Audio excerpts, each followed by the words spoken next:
And now it's time for the Celebrity Spot with Laurie G. and her special guest.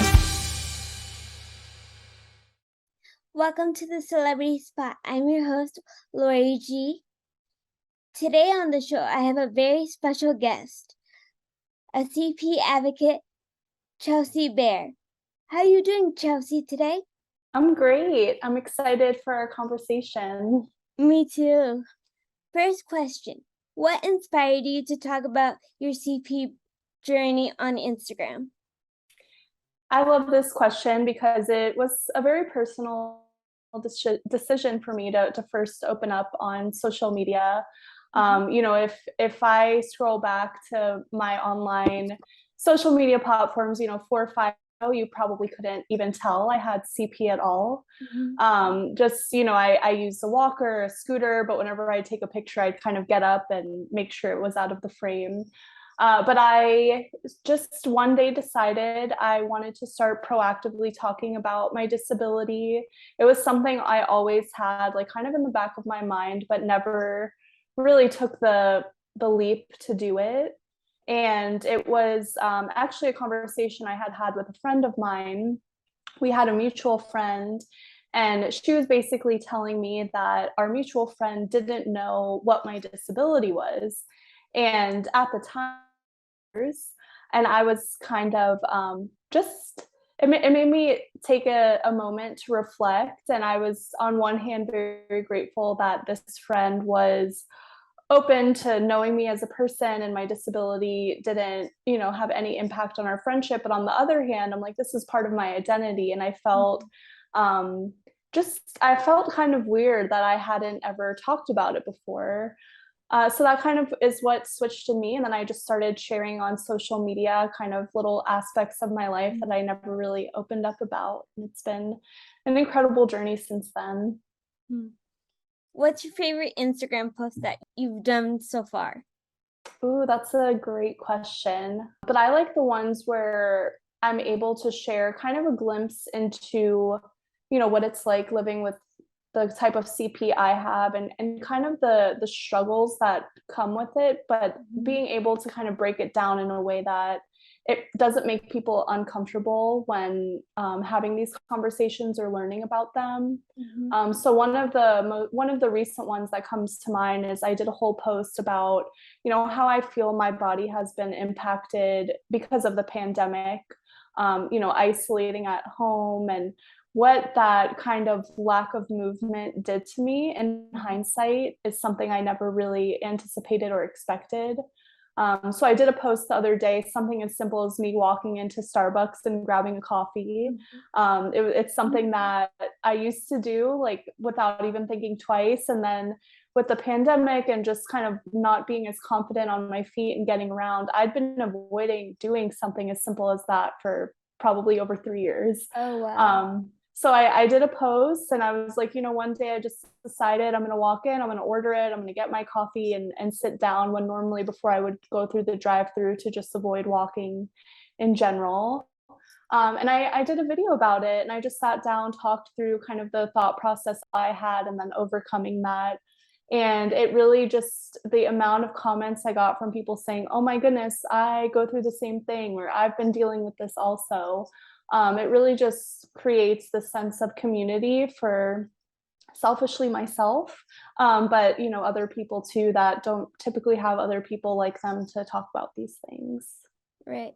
I love that. Thank you for sharing that. Yeah. Do you know any cool places in Tampa that are accessible? Yeah. So anyone listening, I grew up in South Florida, but I'm kind of new to the Tampa area. I've been here a little bit over a year now. And my favorite thing about Tampa is a lot of the business owners or just people, in the hospitality industry around here have been really open to being accessible. And, if I am at a restaurant, at least in my experience so far, if I'm at a restaurant or a venue or whatever it may be, I'm able to have conversations with people that work there. If there is something that's not accessible, they're open to hearing it and listening and implementing ways to change it. So there's this one restaurant I really like, great food, Casa Santa Stefano. They when I first went there, they didn't have kind of a ramp to get into the front from the curb, and you kind of had to go through the back and a side. But the owners, they made it a priority to work with the city to have a ramp built from the sidewalk. So that's just one really great example that I like to give in Tampa. But there's different areas, like Sparkman Wharf is a good, different fun area that's outside, but pretty flat surfaces. Armature Works is always a good go-to spot on the water, and haven't had any issues really at both of those kind of bigger places either. That's awesome. Yeah. I haven't been to Tampa in a long time, so I'm excited to see. So I'll contact you if I'm in Tampa. Yeah, definitely. And I've heard from everyone that's been here for a while, it's that it really has changed so much, over the past few years, just with a lot of development and things to do. So yeah, let me know if you're here. That's awesome. Do you have any advice for people who have disabilities that want to start their own Instagram? Yeah, I love this question. And I do get a lot of people asking. And, every time I get this question, my initial response is, when you're putting yourself out on social media, you're bound to get a mix of engagement. You're going to have people, and you're also going to have people that don't know you, that are scrolling on social media and say, negative things hiding behind a screen. So what I always like to say is, if you're wanting to put yourself out there and your story, just make sure you're comfortable with sharing whatever it may be. Share things that are authentic to you and that you're proud to share, not necessarily things that you feel like will perform well or you feel like other people want to hear. I think it's really important to stay true to who you are. And again, just putting things out there that even if you do get some negativity around it, even me, like I get negative comments just for walking sometimes. So it doesn't have to be a controversial thing for people to say things. But yeah, just be authentic to yourself, and write down why it is you want to become an advocate or put yourself out there on social media, and reflect on that often through the journey. That goes together with my next question. How can people learn more about advocacy for their own disability? Yeah, I think, if you have a disability, you naturally have to be your own advocate. I think for me and you, as someone who was, we go through kind of a progression where obviously it's our parents or our whoever's looking after us is advocating for us. But the older we get, kind of shifts back onto us, because it's our life and it's our voices. But whether you've had a disability your whole life or you've acquired one, it's unfortunate that a lot of the world wasn't really designed with us in mind. So even if we want to sit back and be quiet, we do have to speak up for the things that simply get us included and in the room. So I just think, never forget that. It's something that I used to struggle with even myself. I would be really shy and I would kind of adapt to the world instead of having the world should adapt to me. So, I think it's all about just standing for what you believe in and what you deserve, and not being afraid to use your voice and speak your opinion and needs. And, the right people will support you along the way. I completely agree. Do you have any advice for anyone who's thinking to start dating but doesn't know how? Yeah, I've been pretty open about my experiences, the highs and lows of dating with a disability. And, I just recently wrote about it for Refinery, and in the process of me writing it, I definitely reflected a lot from, when I first started on online dating apps, early 20s, to now almost being 30 years old. And, what I would tell my younger self back then is just to embrace who you are. I think with dating, a lot of us, whether it's a disability or not, like people just naturally have things that they're not excited to tell a potential partner, or ghosts that they may be scared of bringing to the attention, with the fear that someone may not want to get to know them.